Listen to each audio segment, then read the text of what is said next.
Hello, my friends. This is Herb Strather, and this is my Afterthoughts. We had a wonderful program today. We had April Harris Brookins, and she is a senior loan officer with Gold Star. And her story was just fascinating, coming out of high school, going straight into the business.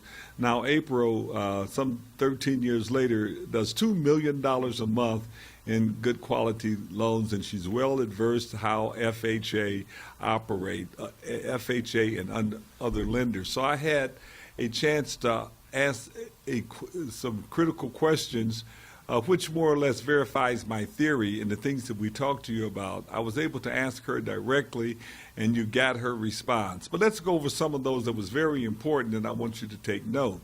And here are some key points she made, and here are the afterthoughts that I want you to absorb and include in your thinking and structuring deals. We talked about the fact that, first of all, there are grants available. There's a grant at MISTA and National Faith, and they work both of those grants. These grants could be used for helping with down payment or with closing costs. It's best if those grants could go towards down payment because the seller can provide up to 6% seller concessions, and that can always go towards closing costs, but that seller concessions cannot go to down payment. But there is a way to take some equity out of the deal anyway. Just kind of follow me here. So if the deal have 6% seller concession, she acknowledged that was okay. Up to 6%, I think, is the language we use. And we could also have a purchase agreement, whereas property taxes are not prorated. And those, the non-payment or the waiving of taxes is not part of the 6%. So you could waive the property taxes. That's important because the fiscal year is June the 1st. So this time of year is very important because you have 12 months by which to take and get a credit. And most lenders want you to establish an escrow account, and they want 12 or 13, in some cases 14 months worth of taxes up. So you would get the majority of those funds put up right now, and you would have very little taxes. Now, of course, the winter tax doesn't come again until December 1st or January, depending on where you're at. So those are 50% used, and you would get a credit for those also because there's no prorations. In other words, taxes have been paid, and you don't have to prorate the taxes that have been paid. The county tax, however, is only 15%, so the big majority, 85%, is city taxes. Now, if we say up to 6% because they're not allowing you to take cash out. So what can you do if you had no tax proration? You couldn't possibly use 6%. You could use maybe 2 points. Well, you could buy your interest rate down if you wanted. Interest rate buy down. The interesting thing there is that you can buy the interest rate down for 1% per each quarter of a point reduction. So that means that $8,000 per 1% reduction. That's a little hefty. However, it could still work, especially if you're going to keep the house for a reasonably long period of time.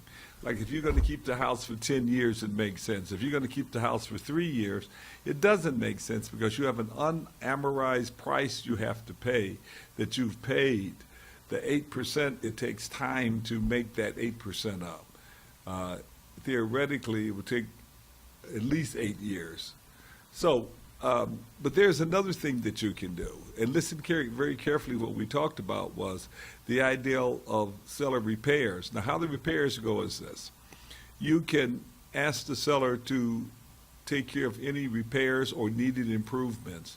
And if it's less than $5,000, the seller can do that. If it's more than $5,000, you have an option to making that your loan application a 203K, and you can do the repairs yourself. You can take it out of seller's proceeds, or you can adjust the price upwards if in the event that you qualify. And this could be for repairs or improvements. It doesn't matter, but it has to be at least $5,000.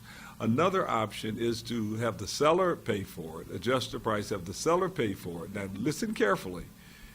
And the seller so the seller would not be responsible, can pay it to a third-party contractor, a contractor you select. You got that?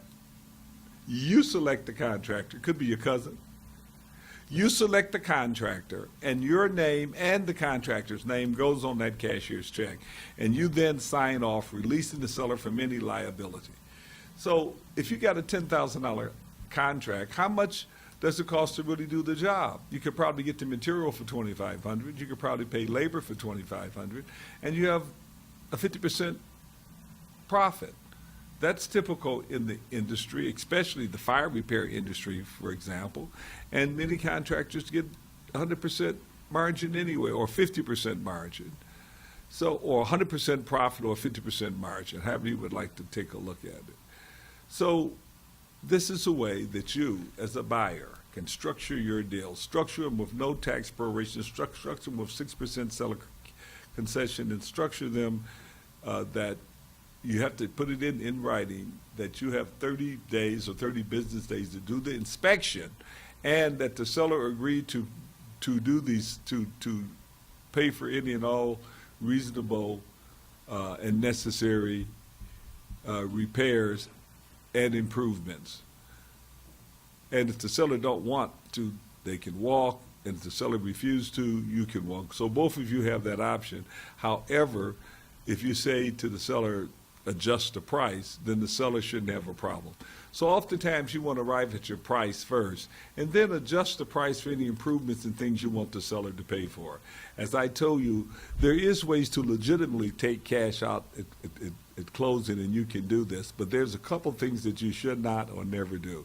Do not make verbal deals because they're unenforceable in the first place. You want to make deals that are defendable. Now, the question of what the final amount of a repair bill will be, that's certainly questionable, because you're going to get an inspector, hopefully, to go in there and look at the work, and you may come up with some things that you didn't think about. But as long as you have the ability to add to the price, for example, then you should be okay. So the bottom line is to make sure that you use the fight right agreements, and to add back everything you want. Agree on the seller's net. We often say to the seller, do you care how I do this deal, long as I get you this net amount? And if you're buying something for $97,000, you know what the net, $100,000, you know what the net is. If you want $10,000, so you want seller concessions, maybe the price is $115,000. So you take cash off the closing to do the repairs and fix up. You get full seller concessions, no prorations. Buy the rate down to where it's affordable. This is really good news, everyone. If you have any questions about this, you can certainly go to the Mastermind chat room and just kind of type in your questions, and we can further advance this along and give you details. If you need more how-to, where do you get these forms at, then we urge you to join Strather Academy and just take our online course and get the code and go to forums and download it all. Of course, our course is very, very affordable. It's only $1,000 and not $10,000 or $20,000. But you get $100,000 worth of good knowledge, because just one single deal, it's worth it. We'll show you how to find a deal, put a mortgage on it, refinance it, and pull out $10,000. And if you know you can do this, you know that you can do it, then do it. You can do this all within 15 to 20 business days. That's what she said. 15 to 20 business days. This is Herb Strather. I am your coach, and let's work together to rescue this equity for our family, our future, and our finance. I'll see you next week. And by the way, you are invited to Strather Academy class. Every Tuesday from 6 to 8, you can be my guest, but buckle up if you come. Signing off.